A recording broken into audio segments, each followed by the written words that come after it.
ફક્ત AC supply પર વપરાય એવા ઇન્સ્ટ્રુમેન્ટ ટ્રાન્સફોર્મર છે. શું છે? Instrument transformer.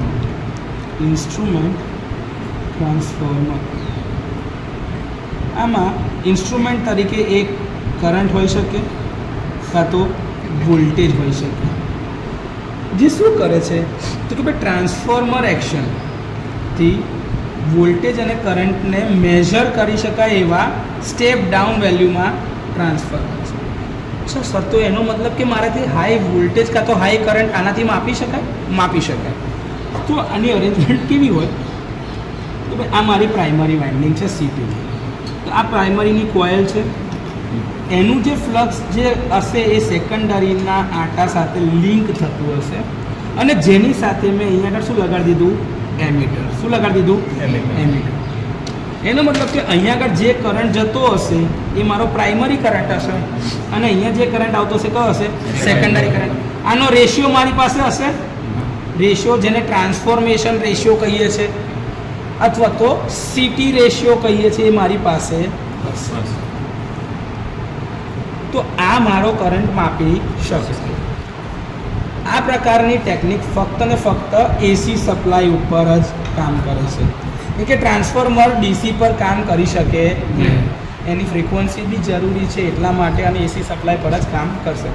તો આમાં સીટીનો એક રેશિયો હોય. આમાં સ્ટાન્ડર્ડ રેશિયો ફિક્સ છે. સેકન્ડરી સાઈડ ઉપર 5 એમ્પિયર અથવા તો 1 એમ્પિયરની રેન્જ મળતી હોય. કઈ બાજુ? સેકન્ડરી.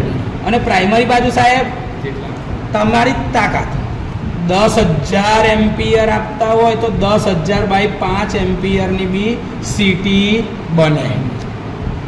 તો સર આ 5 એમ્પિયર પ્રમાણે પેલું પ્રાઇમરીમાં 10,000 કરંટ માપી શકે? હા, 10,000 એમ્પિયર કરંટ માપી શકવાની તાકાત આ ઇન્સ્ટ્રુમેન્ટમાં. ઓકે સર, તો આ સીટી એટલી જબરજસ્ત કામ કરે? હવે કરે. તો આનું કોર એટલું સેચ્યુરેટ ના થાય એવું મટીરિયલનું હોય? હા હોય. આ સ્પેશિયલી ડિઝાઇન થયેલા ઇન્સ્ટ્રુમેન્ટ ટ્રાન્સફોર્મર છે કે જેમાં રેશિયો એરર અને ફેઝ એંગલની એરર સૌથી મિનિમમ, એટલે કે મેઝરમેન્ટ એકદમ ચોક્કસ થાય. સર, જેવું આ 10,000, 1,000, 500 ગમે તેટલા એમ્પિયર માપી શકતું હોય એવું વોલ્ટેજમાં માપી શકે? હા, વોલ્ટેજમાં બી માપી શકે. ધારો કે આ બાજુ 11,000 વોલ્ટ છે તો આ સેકન્ડરીની અંદરમાં અહીંથી વોલ્ટ મીટર 110 વોલ્ટનું સ્ટાન્ડર્ડ છે. 110 વોલ્ટ સ્ટાન્ડર્ડ પેરેલલમાં જ લાગે વોલ્ટ મીટર, એટલે લાગી ગયું. બાકી તમારી પાવર સર્કિટથી અહીંયા લોડ લગાડવાનો. શું કરવાનું? લોડ. અને આ સર્કિટ તમારી પૂરી થાય. બાકી આ તમારું વોલ્ટ મીટર એ પેરેલલમાં લાગે. એટલે આ વોલ્ટ મીટર 110 વોલ્ટમાં આપે, પણ રેશિયો કયા પ્રમાણમાં આપે? 11,000 વોલ્ટ પ્રમાણમાં. તો આ રીતે તમે નાના ઇન્સ્ટ્રુમેન્ટની મદદથી મોટા વોલ્ટેજ માપી શકો ફક્ત એસીમાં. અચ્છા સર, તો એસીની અંદરમાં વોલ્ટેજ અને કરંટ નાની રેન્જના હોય તો એને મોટી રેન્જમાં માપવા હોય તો તમારે ઇન્સ્ટ્રુમેન્ટ ટ્રાન્સફોર્મર વાપરવું પડે. ઓકે સર, આ ખબર પડે. આમાં સ્ટાન્ડર્ડ છે કે ભાઈ સેકન્ડરી પર 110 વોલ્ટ આવે. એ એટલા માટે કેમ કે જ્યારે જનરેશનની શરૂઆત થયેલી તો યુએસ અને યુકે એ બાજુની સાઈડ ઉપર 100 વોલ્ટ પર ચાલતા બલ્બ બનેલા. કેટલા? 100 વોલ્ટ પર. અને 1 કિલોમીટરની લાંબી લાઇનની અંદર વોલ્ટેજનો ડ્રોપ થાય એટલે અહીંયા આગળથી 110 વોલ્ટ ઇનપુટ આપે, 10 વોલ્ટનો ડ્રોપ થાય તો અહીંયા આગળ 100 વોલ્ટ લેમ્પને મળી રહે તો એ લેમ્પ ગ્લો થાય. એટલે તે ટાઈમે ઇનપુટ વોલ્ટેજ તમારા 110 વોલ્ટ હતા. એ જ સ્ટાન્ડર્ડને લઈને આજે બી તમારી પીટીની સેકન્ડરી 110 વોલ્ટ પર જ ડિઝાઇન થાય છે. આ એક માન્યતા છે, કાં તો એક નિયમ છે કે જેના આધારે આપણે પીટીની સેકન્ડરી 110 વોલ્ટ પર રેટેડ રાખીએ. સર, હું આ રાખું તો ખરો, ઇન્સ્ટ્રુમેન્ટ ટ્રાન્સફોર્મર વાપરું તો ખરો, પણ આના ફાયદા શું? એડવાન્ટેજીસ. તો એક સર, તમે હાઈ વેલ્યુ ઓફ કરંટ અને હાઈ વેલ્યુ ઓફ વોલ્ટેજ માપી શકો છો અને એક જ સીટીને એક જ પીટીથી સાહેબ તમે ચાહો એટલા 10,000 લગીનમાં ગમે તે કરંટ માપી શકો. તો એની રેન્જ કેટલી પડી ગઈ? બહુ વિશાળ. ઓકે, તો મેઝરમેન્ટની રેન્જ કેવી છે? મેઝરમેન્ટની એની રેન્જ બહુ ઊંચી મળી શકે છે તમને. તમે ચાહો એટલું મોટું મેઝરમેન્ટ કરી શકો છો. એ ચાહે કરંટનું હોય કે વોલ્ટેજનું હોય અને બંનેનું કોમ્બિનેશનથી પાવર, તો ઊંચી વેલ્યુ માપી શકાય. બીજું સર, સેકન્ડરી સાઈડ ઉપર કાં તો 5 એમ્પિયર કાં તો 110 વોલ્ટ એટલે લિમિટેડ જ છે. તો જે ઇન્સ્ટ્રુમેન્ટ હશે એની સાઇઝ કેવી હશે? નાની. તો એની બીજી કોઈ પ્રોપર્ટીને નુકસાન થશે.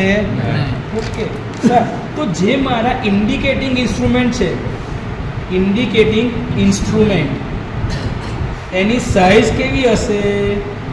ઓછી. અને એનું રીડિંગ કેવું મળી શકે છે? ચોક્કસ રીડિંગ, એક્યુરેટ.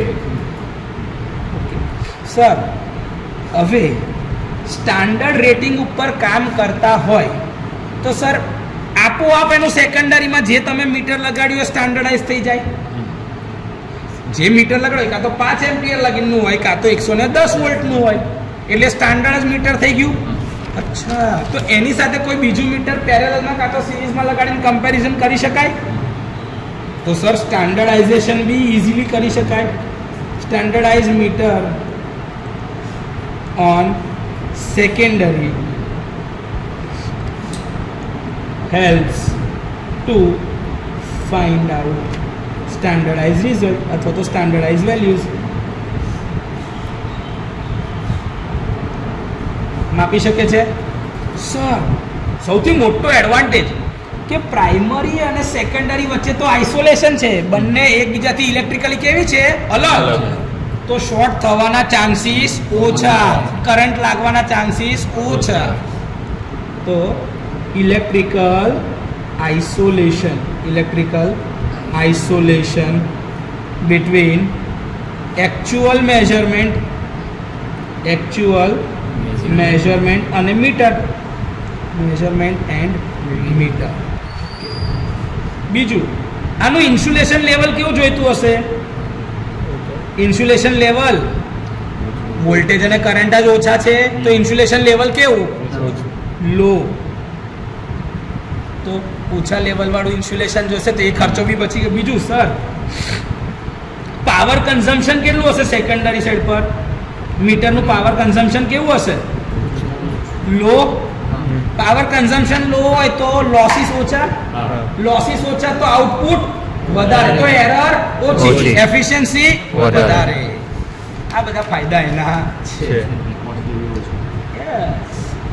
બીજું સર, એક જ પ્રકારની સીટી કાં તો એક જ પ્રકારની પીટીથી તમે ચાહો એટલા મેઝરમેન્ટ અલગ અલગ કરી શકો. ઓકે સર, મારે અહીંયા આગળ બીજું, ધારો કે આ મારું વોલ્ટ મીટર છે, મેં અહીંયા આગળથી વોટ મીટરની પ્રેશર કોઇલ લગાડી, એનર્જી મીટરની કોઇલ લગાડી, તો મારાથી એક કરતાં વધારે ઇન્સ્ટ્રુમેન્ટ ચલાવી શકાય પેરેલલમાં. એવી જ રીતે સિટીમાં અહીંયા આગળ આ મીટર લગાડ્યું, સર મારે બીજું બી મીટર લગાડવું છે કાં તો મારે પેરેલલમાં બીજું એક મીટર લગાડવું છે, બીજું મીટર લગાડવું છે, તો એ એનર્જાઇઝ થઈ શકે એક જ સેમ સોર્સથી? કેમ થઈ શકે છે ને. તો એક કરતાં વધારે આઉટપુટ આનાથી કંટ્રોલ થઈ શકાય છે. તેના માટે સાહેબ અલગ અલગ સિટી વારે ઘડીએ લગાડવાની જરૂર નહીં, કાં તો અલગ અલગ પીટી લગાડવાની જરૂર નહીં. તો એક જ પ્રકારના ઇનપુટથી એક કરતાં વધારે આઉટપુટ એક્ટિવેટ કરી શકાય. તો સર આપણે તો રેન્જ બી બદલવી ના પડે ને એક કરતાં વધારે ઇન્સ્ટ્રુમેન્ટ બી ચલાવી નાખ્યા. આના સૌથી વધારે ફાયદા છે. મેં લખ્યા ભલે 6 છે પણ ઘણા બધા છે. ઓકે સર, આમાં તમે અલગ અલગ પ્રકારની સીટી આવે છે. આમાં સ્પ્લિટ કોર આવે. શું આવે? સ્પ્લિટ એટલે ભાગ પાડી દીધા હોય. તમારા ઘરમાં કેવું હોય કે ભાઈ તારો રૂમ અલગ, તાર પપ્પાનો રૂમ અલગ, તાર બહેનનો રૂમ અલગ, તાર મોટા ભાઈ ભાભીનો રૂમ અલગ, એવું હોય. ધારો કે તાર બા દાદાનો રૂમ અલગ, ભગવાનનો રૂમ અલગ, તો કોઈના રૂમમાં જઈને માથાકૂટ થાય નહીં. તો દરેકને અલગ અલગ મેઝરમેન્ટ કરવું હોય તો આવા સ્પ્લિટ કોરના સીટી બી મળે છે. તો એના કારણે સ્પ્લિટ કોરના કારણે એક કરતાં વધારે મેઝરમેન્ટ કરવા સરળ પડે છે. એ આમાં પોસિબલ છે. શન્ટ કે મલ્ટીપ્લાયરમાં એ વસ્તુ થઈ શકે જ નહીં. તો સાહેબ એની અંદરમાં તમે રેઝિસ્ટન્સ લાવો એટલે પાછો પાવરનો લોસ જ થાય. I²×R એ પાવર વપરાય નહીં, લોસ જ છે. એટલે એફિશિયન્સી પર અસર થાય અને હીટિંગ થાય એ અલગથી. એમાં આવું કંઈ થતું જ નથી. ઓકે સર, તો મારા સીટીના ફાયદા શું? તો સીટી એટલે હવે તમારું આ કરંટ ટ્રાન્સફોર્મર જે છે એ 6000 એમ્પિયર તમારી ચોપડી પ્રમાણે કહેતો હતો 6000 એમ્પિયરથી લઈને 5 એમ્પિયર લગીનની માપવાની ક્ષમતા ધરાવવાવાળું ઇન્સ્ટ્રુમેન્ટ કે જેમાં પ્રાઇમરી જે છે મેઇન લાઇન સાથે કનેક્ટેડ અને સેકન્ડરી જે છે એ મીટરની સાથે કનેક્ટેડ. આમાં એક જ વસ્તુ ધ્યાન રાખવાની છે કે આમાં ધારો કે અહીંયા 1000 એમ્પિયર જતું હોય ને અહીંયા 1 એમ્પિયર જ આવતો હોય, આ કોઇલ જો ભૂલથી ઓપન રહી ગઈ, if CT secondary remains open તો બહુ અઘરું થઈ જાય, ઓપરેટરને કરંટ લાગે, મરી હોઈ શકે. કેમ એવું? કેમ કે અહીંયા 1000 એમ્પિયર છે અને એક જ આંટો છે ધારો કે, તો 1000 એમ્પિયર અને 1 ટન, તો એનો એમ્પિયર ટન કેટલા થઈ ગયા? 1000 એમ્પિયર ટન. હવે આ 1000 એમ્પિયર ટન્સનું જે ફિલ્ડ છે કાં તો જે એમએમએફ છે એને આ બાજુ બેલેન્સ બી તો કરવું પડે. હવે આની કોઇલ કેટલાની છે? 1 એમ્પિયરની, તો એના આટા કેટલા હશે? 1000 એમ્પિયર. તો આના એમ્પિયર ટન્સ કેટલા થઈ ગયા? 1000 એમ્પિયર ટન્સ. હવે ભૂલથી આ ઓપન છે અને તમે એના આટા અડકી ગયા તો એ 1000 એમ્પિયર ટન્સ તમારામાંથી બેલેન્સ થાય. એ તમે કન્ડક્ટિંગ જ છે એટલે તમે એને અડક્યા તો સીધો ઓપરેટરને કરંટ લાગી શકે છે. તો સર એટલે સીટી સેકન્ડરી કોઈ દાડ ઓપન રખાય ના. હવે સર કોઈ કારણથી મારે આ મીટર બદલવું પડે એવું જ છે તો સૌથી પહેલા આને શોર્ટ કરવાની. અને શું કરી દેવાની? શોર્ટ કરી દેવાની. પછી અહીંથી મીટર કાઢી નાખવાનું. પછી નવું મીટર બદલીને મૂકી દેવાનું અને પછી અહીંયા આગળથી પાછી આ શોર્ટ વાળી લિંક કાઢી નાખવાની, જેથી કરીને તમે જ્યારે કામ કરતા હોય તો તમને કરંટ લાગે નહીં. આમાં જે સીટી સેકન્ડરી હોય એની અંદરમાં એવું કહે છે ભાઈ 14 સ્ટાન્ડર્ડ વાયર ગેજની કોઇલનો તાર વપરાય છે કોપરનો. પણ એવું કંઈ જરૂરી નથી કે ભાઈ પ્રાઇમરીની અંદરમાં કરંટ વધે એટલે એનો ગેજ વધતો જાય, એટલે નંબર નાનો જાય તો ડાયામીટર મોટો થાય. એટલે એ જોજો. ક્લિયર છે? આમાં કોઈ ડાઉટ? તો આ સીટીનું પતી ગયું. આવી જ રીતે તમારું પોટેન્શિયલ ટ્રાન્સફોર્મર છે, પણ પોટેન્શિયલ ટ્રાન્સફોર્મરની સેકન્ડરી ઓપન રખાય. કેમ? ઓપન સર્કિટ છે તો વોલ્ટેજ મળી જશે. આપણે માપીએ શું છે? વોલ્ટેજ જ. તે ઓપન રહી જાય પીટીની સેકન્ડરી તો કોઈ વાંધો આવે જ નહીં. ક્લિયર છે? બાકી બધી જ વસ્તુ સીટી ને પીટીમાં ઇન્સ્ટ્રુમેન્ટ ટ્રાન્સફોર્મરમાં જે સમજાય સેમ ટુ સેમ, કોઈ ચેન્જ નહીં. સર એવું છે મારે એક વોટ મીટરથી પાવર માપવો છે ધારો કે, તો વોટ મીટર ધારો કે મેં જે પાવર માપ્યો છે તો આ મારો જે કરંટ છે ને સાહેબ એ 100 એમ્પિયર છે પ્રાઇમરી સાઈડ ઉપર, અને મારી સીટી જે માપી શકે છે કેટલા છે? 5 એમ્પિયર. ઓકે, તો આ તો મારે એક એમીટર લગાડવું પડે કરંટ માપવા માટે, પણ એની જગ્યાએ મારે તો વોટ મીટર લગાવવું છે. તો વોટ મીટરની કઈ કોઇલ લાગે? Current coil, CC. વોલ્ટ મીટરની કઈ કોઇલ લાગે? કરંટ કોઇલ લાગે. ડન. પછી આના વોલ્ટેજ જે છે ને એ સપ્લાયના વોલ્ટેજ જે છે એ 11000 વોલ્ટ છે. કેટલા છે? 11000 વોલ્ટ છે. તો અહીંયા આગળ સેકન્ડરીમાં કેટલા વોલ્ટ આવશે? 110 વોલ્ટ પીટી. અને એ મારા વોલ્ટેજ કઈ જશે? તો કે ભાઈ પ્રેશર કોઇલમાં જાય. આની પ્રેશર કોઇલમાં પીસી. ઓકે, અહીંથી આ તમારો લોડ કનેક્ટેડ છે આ મેઇનની અંદરમાં, આ ન્યુટ્રલમાં એનો પાથ પૂરો કરીએ તો અમારો લોડ કનેક્ટેડ છે. ઓકે, ધારો કે આ વોટ મીટર કેટલા વોલ્ટેજ કેટલું વોટ બતાવું છે? રીડિંગ બોલ ને આમ અંદાજે 200, 250, 500, 1000, 2000 તું બોલ. ધારો કે વોટ મીટરનું રીડિંગ છે 200 વોટ. 200 વોટ છે તો એકચ્યુઅલમાં 200 વોટ તો અહીંયા સેકન્ડરી સાઈડ પર મપાયો, તો પ્રાઇમરીનો પાવર કેટલો હશે? તો એ કેવી રીતે મપાય? તો કે ભાઈ એકચ્યુઅલ પાવર બરાબર શું થાય? તો કે ભાઈ વોટ મીટરનું રીડિંગ એટલે WM નું reading into CT ratio into PT ratio. Okay, watt મીટરનું રીડિંગ કેટલું કીધું ભાઈ? 200 વોટ. CT રેશિયો કેટલો કીધો? 100/5. 100/5. અને PT રેશિયો તો કે 11000/110 થયું. ઓકે, 110 ઉડાડી દીધા, 100 થઈ ગયા. આ 20 2 દૂની 4, 1 મીંડું 2 મીંડું 3 મીંડા 1 2 મીંડા. તો આટલો પાવર થયો એટલે સાહેબ આ 400 કિલોવોટ પાવર થાય પ્રાઇમરી બાજુ. વોટમીટરે કેટલા બતાવ્યા? 200 વોટ, પણ એકચ્યુઅલ પાવર કેટલો? 400 કિલોવોટ. આ પોસિબલ કોનાથી થયું? ઇન્સ્ટ્રુમેન્ટ ટ્રાન્સફોર્મર સીટી અને પીટી ના આધારે. હે વચ્ચે આ વોટમીટર છે, કરંટ કોઇલ ને પ્રેશર કોઇલ, બે કોઇલ હોય ને. આવું હોય ને તમારે આવા ટર્મિનલ જોયા છે ને, આ તમારા છે, તમે આવા ટર્મિનલ એમ એલ સી અને વી આવા 4 ટર્મિનલ છે. એમ અને સી ને શોર્ટ કરો, આ કરંટ કોઇલ ને આ પ્રેશર કોઇલ, આ એ તો છે વોટમીટર. અહીંથી જાય છે એટલે મારે કિલોવોટ કોઇલ કોઇલ લગાવી પડે. પ્રેશર કોઇલ જ હોય ને તો ત્યાં આગળ તો જ વોટમીટર ને મળે ને. વોટમીટરની પેરેલલમાં તમારે અહીંયા આગળ વોલ્ટેજના લીધે પ્રેશર કોઇલ લાવવી પડે, અને કરંટ માપવા માટે તમારે કરંટ કોઇલ જોઈએ. તો કરંટ કોઇલને ઇનપુટ કઈથી મળ્યું? તો કે સીટીની સેકન્ડરીમાંથી. અને પ્રેશર કોઇલને વોલ્ટેજ કઈથી મળ્યા? તો કે ભાઈ last theory is measuring instrument selection. હવે આ થિયરી છે ને એ સૌથી સિમ્પલ, કે ભાઈ મારે ધારો કે સિલેક્ટ કરવી હોય તો કયું ઇન્સ્ટ્રુમેન્ટ પસંદ કરું, તો એના હારા ફાયદા. એક, સર રીડિંગ હંમેશા મને કેવું મળવું જોઈએ? એકદમ એક્યુરેટ. એક્યુરેટ એટલે કે સાહેબ ટ્રુ વેલ્યુની નજીક. એક્યુરેટ એટલે કેવું? ટ્રુ વેલ્યુની નજીક. તો મારું જે બી ઇન્સ્ટ્રુમેન્ટ હોય સાહેબ, એનું જે બી રીડિંગ આવતું હોય હંમેશા ટ્રુ વેલ્યુની નજીક આવવું જોઈએ. એટલે કે જ્યારે હું મેઝરમેન્ટ કરું ત્યારે એ મેઝરમેન્ટ સમયની સાથે બદલાવવું જોઈએ નહીં. પાછું એ જ ઇનપુટ આવે તો એ જ આઉટપુટ મળવું જોઈએ. આ છે ટ્રુ વેલ્યુની નજીક જવું. બીજું સર રિસ્પોન્સ. એટલે તમે ધારો કે બાઇકનું એક્સેલરેટર હાલો અને અડધો કલાકે બાઇક પિકઅપ પકડે તો એ બાઇક જોરદાર જ કહેવાય ને. એટલું મસ્તાન બાઇક છે, ચાલે. તમને શું જોઈએ કે સર હું પિકઅપ આલું તરત થવું છે? બસ એવી જ રીતે આનો બી ડાયનામિક રિસ્પોન્સ હોવો જોઈએ. કેવો છે? ડાયનામિક. એટલે કે ચેન્જ ઇન ઇનપુટ તરત જ ચેન્જ ઇન આઉટપુટ દેખાવો જ જોઈએ. એકદમ ફાસ્ટ હોવું જોઈએ. ફાસ્ટ એટલે કે change in output with respect to change in time should be as fast as possible. એટલે કે એકદમ ઓછા સમયમાં ત્યાં જતો રહેવો જોઈએ, તો જ આનો રિસ્પોન્સ ફાસ્ટ.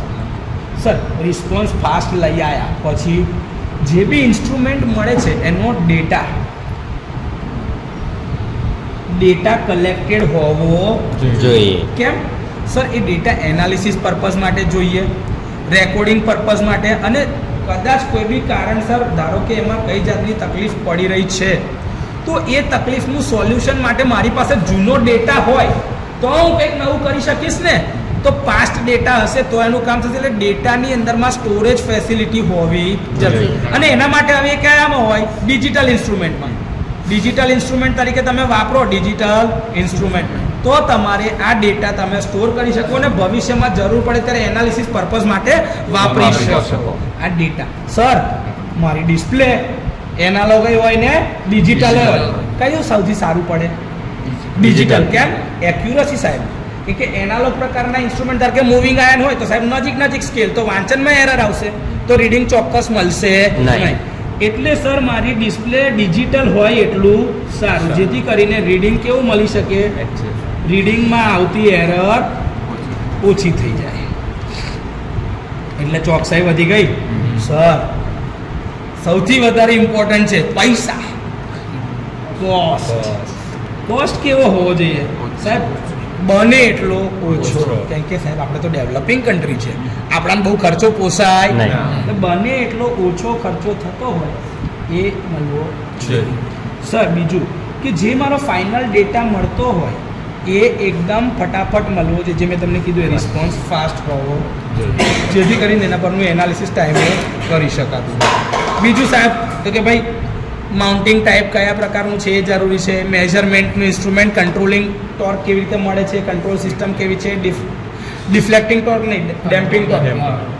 એટલે કયા પ્રકારની સિસ્ટમ તમે લગાડતા હોય. અને સાઇઝ ઓફ ઇન્સ્ટ્રુમેન્ટ બને એટલી નાની.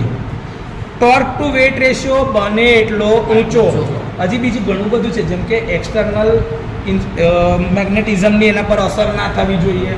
મેજરમેન્ટ જે છે બને એટલું વધારે ચોક્કસ હોવું જોઈએ. આ બધા અમુક ફેક્ટર્સ છે કે જે હજી બી ધ્યાનમાં લેવાના રહી જાય છે.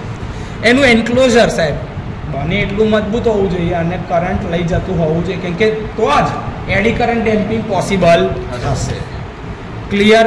આમાં કોઈ ડાઉટ?